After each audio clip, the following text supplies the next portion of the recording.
Two words. That's all you need to remember when life gets overwhelming, when you're facing obstacles, when you don't know what to do next.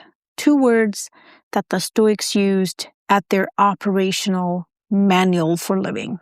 Persist and resist. Persist in what matters. Resist what doesn't. Sounds simple, right? But these two words contain the entire secret to building a life you're proud of. And today we're going to break down exactly what they mean and how to apply them. Welcome back to Spark and Hustle. I'm your host, Puneet Kaur, and today we're exploring one of the most practical frameworks in Stoic philosophy, a framework that will help you cut through confusion and make better decisions every single day. Let me paint a picture of modern life. You wake up to 17 notifications, in my case, sometimes over 50.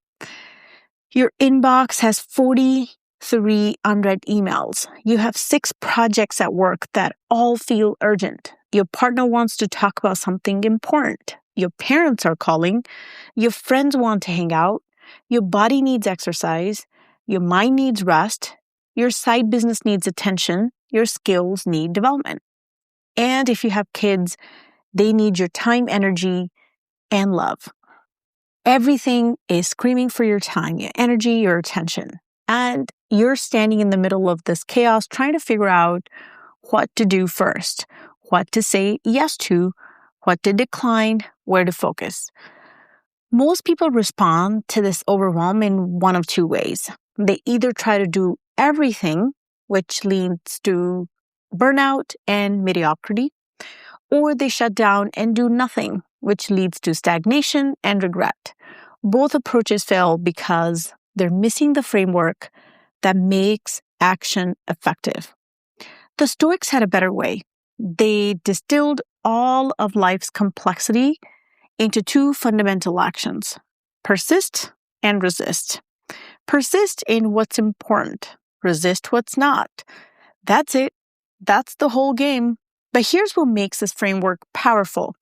It forces you to get crystal clear on what actually matters to you. Because you can't persist in everything. You can't resist everything. You have to choose.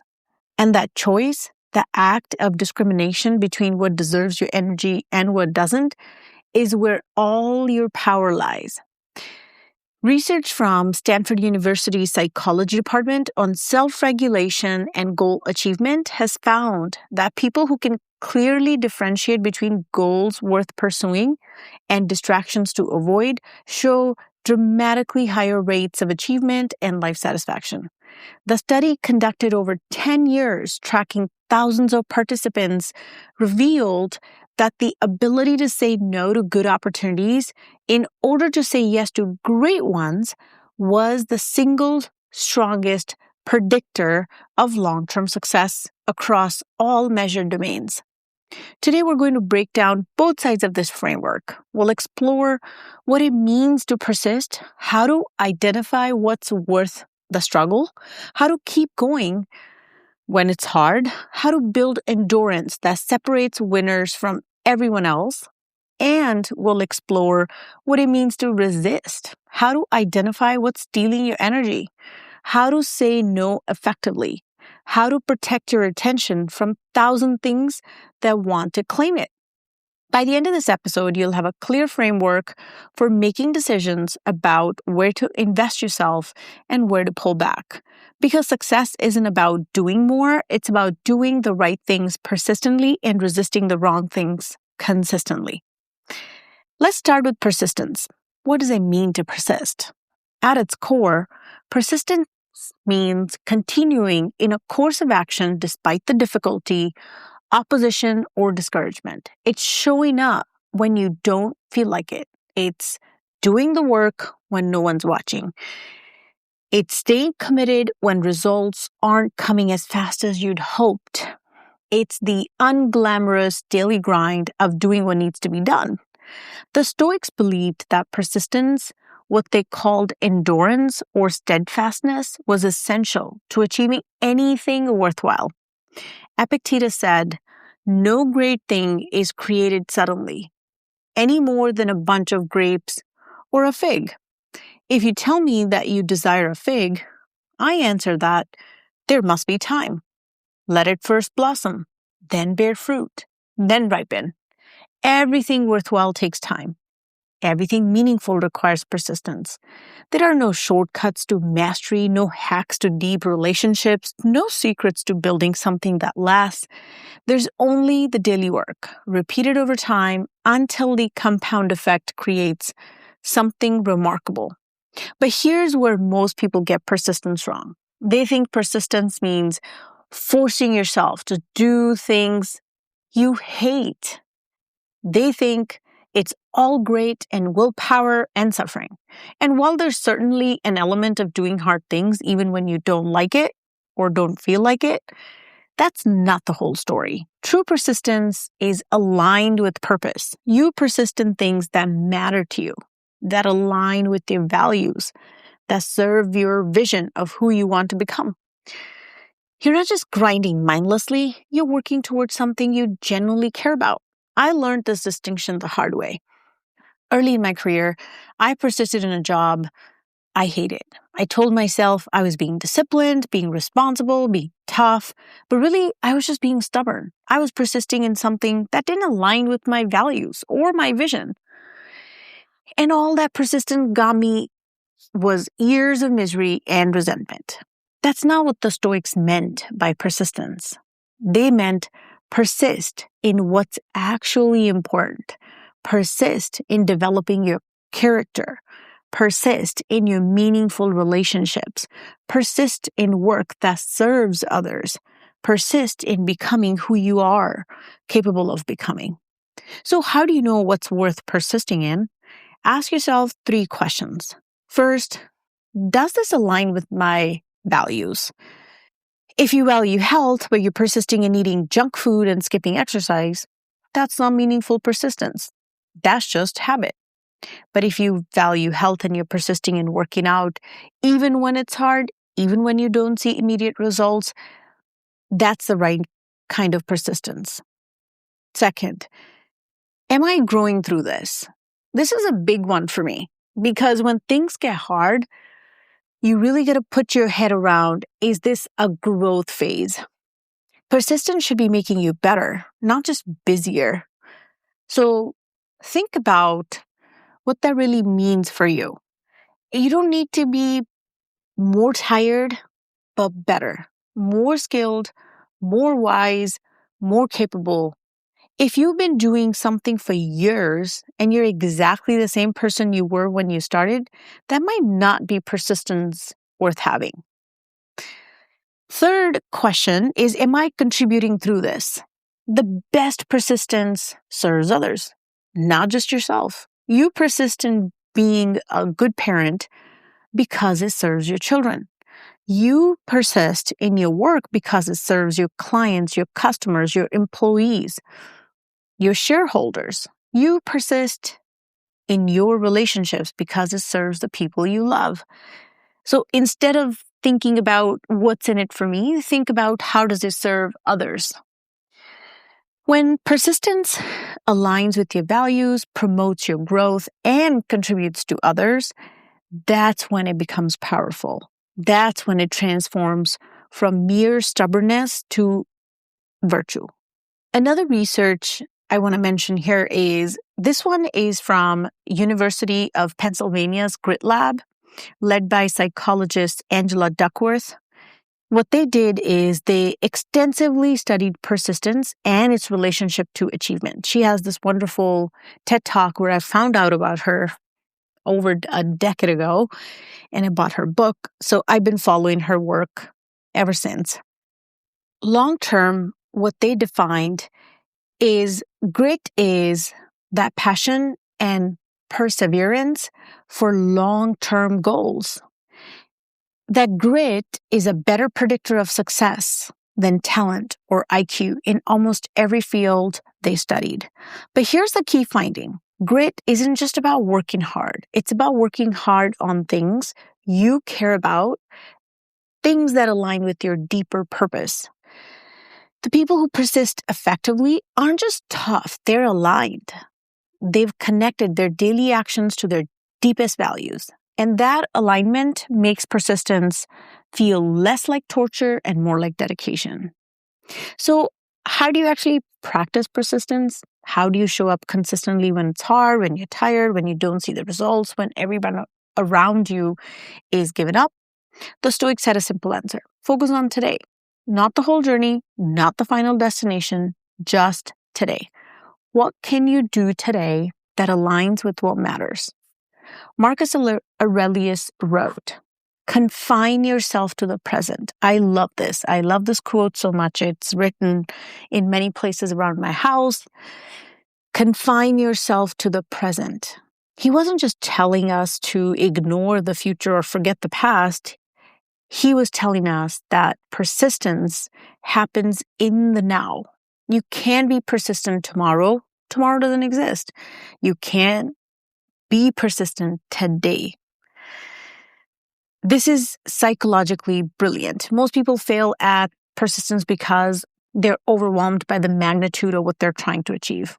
They look at how far they have to go, and then they quit before they even start. Or they start strong but burn out quickly because they're trying to do everything at once. The Stoics' approach is different.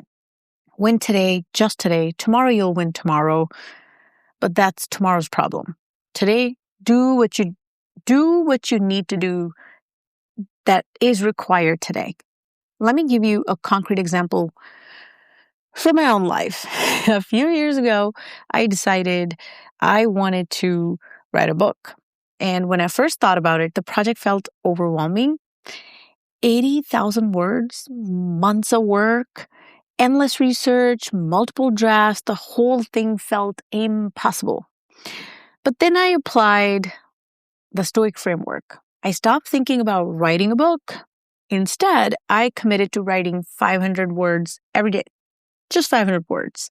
Some days they were good words, some days they were terrible words, but every day I showed up and hit that target. I didn't think about the finished book. I didn't worry about whether it would be good or whether anyone would read it. I just focused on winning today, on hitting my 500-word target. And you know what? It took me over 6 months, but I had a draft, not because I wrote a book, but because I wrote 500 words a day for over 6 months. That's the power of persistent daily action. You don't have to do everything today. You just have to do something today. And then tomorrow, you do something again. And the day after that, you show up again. And slowly, imperceptibly, you build something remarkable. But here's a challenge. Most days won't feel remarkable. Most days you won't see dramatic progress. Most days you'll do the work and it'll feel like nothing changed. And that's exactly when persistence matters most. The Stoics understood the gap between action and result is often long and uncomfortable. You plant the seed today, but you don't see the tree for years. You practice the skill today, and you don't see mastery for months, maybe years, depending on what skill we're talking about. You invest in the relationship today, but you don't see the depth for seasons. Most people quit in that gap. They do the work for a few days, weeks, don't see immediate results, and assume it's not working. That's a lot of what we do when we're talking about health and exercise, right? We go to the gym 3 times in a month and we want all the pounds gone and look like Arnold Schwarzenegger. Not going to happen. But if we go every day, if we go 4 days out of the week, do the necessary, not the bare minimum, the necessary, then we will look like the best version of ourselves eventually. But the Stoics knew better. They knew that almost everything worthwhile requires for us to persist through the gap between action and outcome. So here's a framework I use to maintain persistence. I focus on leading indicators, not lagging indicators. Lagging indicators are the outcomes, the finished book, the successful business, the strong relationship, the healthy body. You don't have direct control over those. They're just result of many factors, some of which you can't control. Leading indicators are daily actions that eventually produce those outcomes. The daily writing, the daily exercise, the daily customer conversations, the daily quality time with your partner and your kids, the daily workouts. You have direct control over those, and they're what you can actually be persistent in. So instead of measuring success by outcomes I can't fully control, I measure my success by whether I did what I said I'd do today. Did I write the 500 words? Did I make the calls? Did I do the feedback loop with my team? Did I have quality conversations? Did I do the workout? If yes, then today was a success, regardless of what results showed up. The shift is in focus is very liberating. You're no longer at the mercy of external outcomes. You're building a track record of keeping commitments to yourself. And over time, that track record becomes your identity. You become someone who persists, not because you're tougher than everyone else, but because you built a system that makes persistence the path of least resistance. Now, let's talk about the equally important part, which is resist. Because persistence alone isn't enough. You can persist in the right things and still fail if you're not resisting the wrong things. Resistance means saying no. It means protecting your attention, your energy, your time from the 1,000 things that want to claim them. It means recognizing that not every opportunity is a good opportunity. Not every invitation deserves acceptance. Not every possibility deserves exploration. The Stoics were masters of resistance. They resisted external validation. They resisted the seduction of pleasure. They resisted the pull of emotional reactivity. They resisted the temptation to care about things they couldn't control. Seneca wrote, "It is not that we have a short time to live, but that we waste a lot of it. Life is long enough, and sufficiently generous amount has been given to us for the highest achievements if it were all well invested. But when it is wasted in heedless luxury and spent on no good activity, we are forced at last by death's final constraint to realize that it has passed away before we knew it was passing." It is a beautiful quote. Read that again. Listen to that again. Write it down. Life is long enough. You have enough time, but you're wasting it on the things that don't really matter, that you don't need to invest a moment in. Then you wonder why you never achieve what you're capable of achieving. This is where resistance becomes critical, because in the modern world, everything is designed to capture our attention. Social media platforms hire psychologists to make their apps as addictive as possible. Streaming services use algorithms to keep you watching. News outlets craft headlines to trigger your fear and outrage. Marketers create desire for things you didn't know existed. And all of it, every single bit of it, is competing for the same finite resource, your attention and energy. You only have so much. And every minute you spend on something that doesn't matter is a minute you can spend on something that does. Warren Buffett, whose investment philosophy has been heavily influenced by Stoic thinking, he famously said, "The difference between successful people and really successful people is that really successful people say no to almost everything." Think about that. Most successful people aren't the ones who say yes to the most opportunities. They're the ones who say no to almost everything so they can say yes to the few things that really matter. This is resistance in action. It's not about being close-minded or risk-averse. It's about being ruthlessly protective of your most valuable resource, your focused attention on things that actually move your life forward. So what should you resist? Let me give you a framework. First, resist the urgent that's not important. This is the biggest trap in modern life. Things feel urgent, the notification, the email, the request, the crisis du jour, but they're not actually important. They don't serve your long-term goals. They don't align with your values. They're just loud. The Stoics would tell you just because something is screaming for your attention doesn't mean it deserves your attention. Learn to distinguish between what's urgent and what's important, and ruthlessly prioritize the important over urgent. Second, resist other people's priorities for your life. Your parents have ideas about what should you do.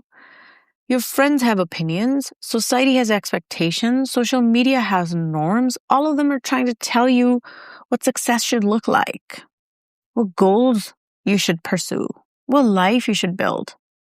Resist. Not because these people are wrong or bad, because they're not you. They don't know your values, your gifts, your purpose. Only you can determine what your life should be about. And if you think and allow other people to set priorities to dictate your choices, guess what's going to happen? You'll end up living someone else's life. Third, resist the comfort zone. This might seem contradictory. Shouldn't you resist the difficulty and seek comfort? No. The Stoics believe that growth happens outside the comfort zone. Comfort is only the enemy of becoming who you're capable of becoming. Resist the temptation to stay small, to play it safe, to avoid risk. Resist the voice that tells you, don't try, you might fail. Resist the inertia that keeps you doing what you're familiar with instead of doing what's meaningful. Fourth, resist emotional reactivity. This is huge. Most people are controlled by their emotions. I hear people say, that triggered me. Well, no, you triggered you. Something happens, they feel something, and they immediately react. Someone criticizes them, they feel angry and they lash out. They see something they want, they feel desire, they buy it. They face a setback, they feel discouraged, they quit. The Stoics taught that between stimulus and response, there's space. And in that space is your freedom.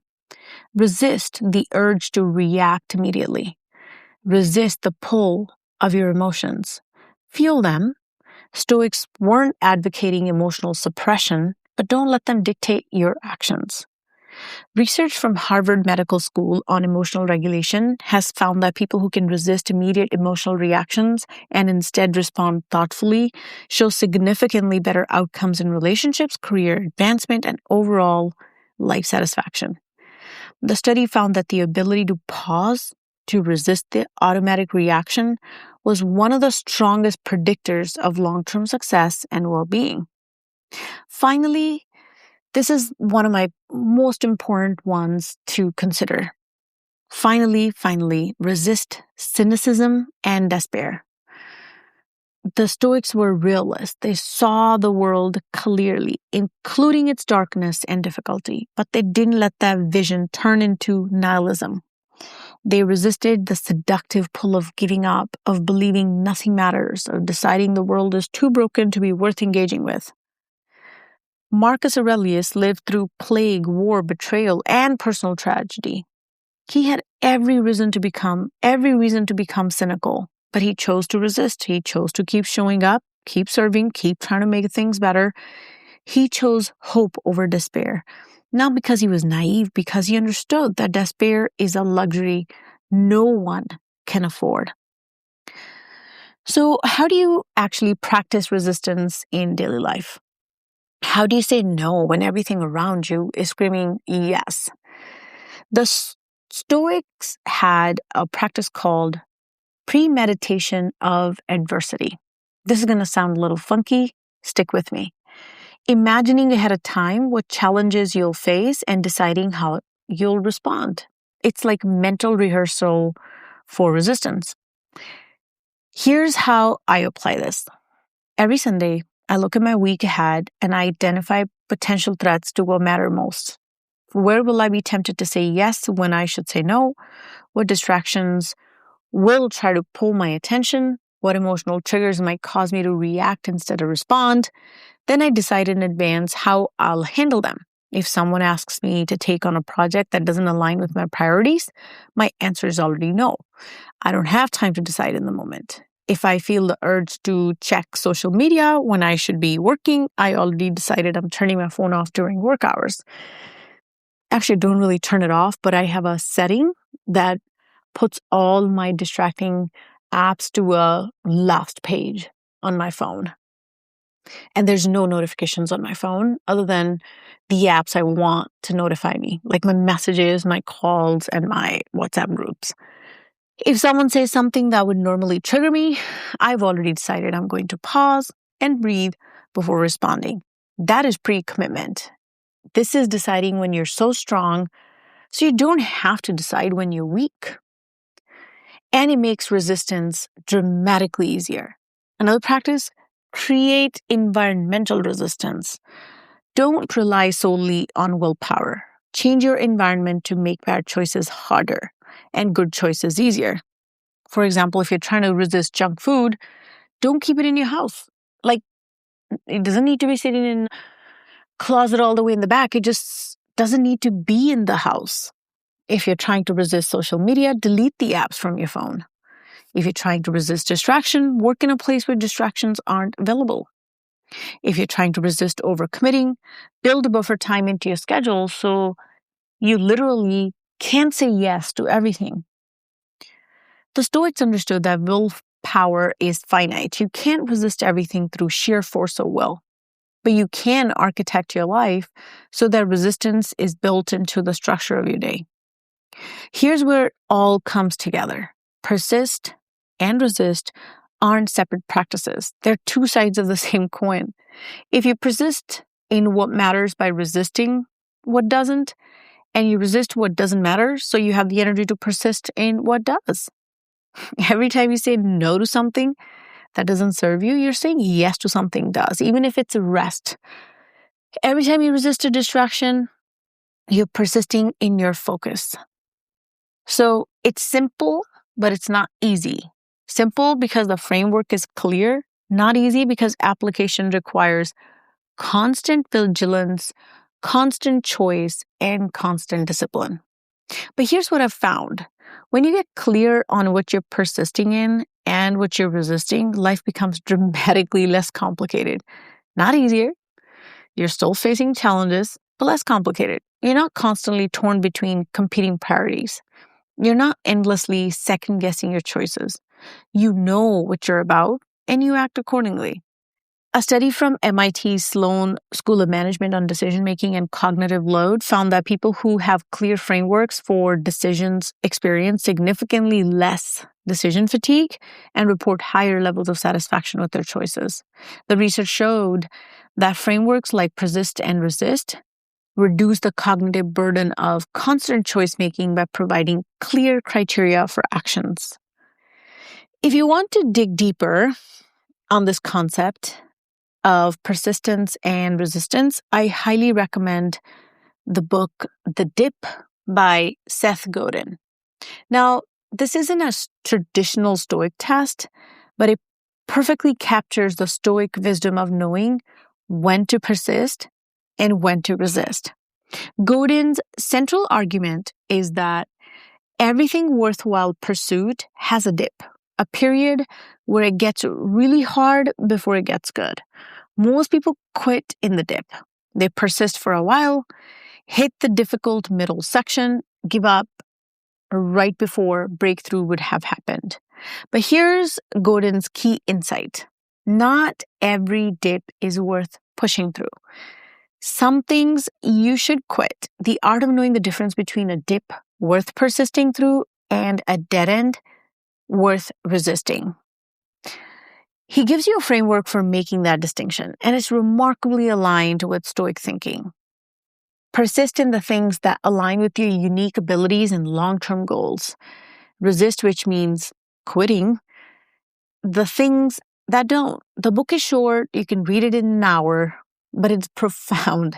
It'll change how you think about quitting, about persistence, about where to invest your limited time and energy. It'll help you see the strategic quitting, resisting the wrong things, is just as important as gritty persistence in the right things. He writes about being the best in the world at something narrow rather than mediocre at everything broad. And that requires both sides of the coin. Persisting intensely on your chosen focus, while resisting the temptation to pursue every shiny opportunity that comes along. Let me share 2 powerful quotes from The Dip that captured today's episode perfectly. The first one is, "Winners quit all the time. They just quit the right stuff at the right time." This shatters the myth that quitting is always bad and persistence is always good. The truth is more nuanced. Winners are strategic about what they persist in. They're willing to quit things that don't serve the ultimate goals so they can double down on things that do. This is resistance in action. It's saying, the opportunity is good, but it's not right for me right now. I'm going to resist this so I can persist in what matters most or more at the moment. The second quote, "If you can't make it through the dip, don't start." This is such a Stoic sentiment. Before you commit to something, before you start persisting, count the cost. Understand why the dip would be there and what the dip would look like. Decide if it's worth it. And if it is worth it, then commit fully. Persist through the dip, knowing it's coming, prepared to endure it. But if the dip isn't worth it, if the destination doesn't justify the difficulty of the journey, then resist the temptation to start in the first place. Save your persistence for things that actually matter. These 2 quotes together create the framework. Be strategic about what you commit to. Once committed, persist through difficulty, and continuously resist the things, even good things, that aren't your highest priority. So here's the takeaway from today's episode. Your life will be defined by 2 things: what you persist in and what you resist. Not what you hope for, not what you dream about, not what you plan, not what you consistently do, but what you actually consistently say no to as well. And remember, you don't have to persist in everything. You don't have to resist everything. You just have to be clear on what's worth each choice. That clarity, that's the wisdom part of 4 virtues we talked about in the last episode. That clarity allows courage, temperance, and justice to express themselves through persistence action and a strategic resistance. 2 words: persist and resist, life-changing results and profound implications. Thank you for listening to Spark and Hustle. If this episode gave you clarity on where to focus your energy, share it with someone who's struggling with overwhelm or lack of direction. And remember, stay bold, stay soft, and keep going.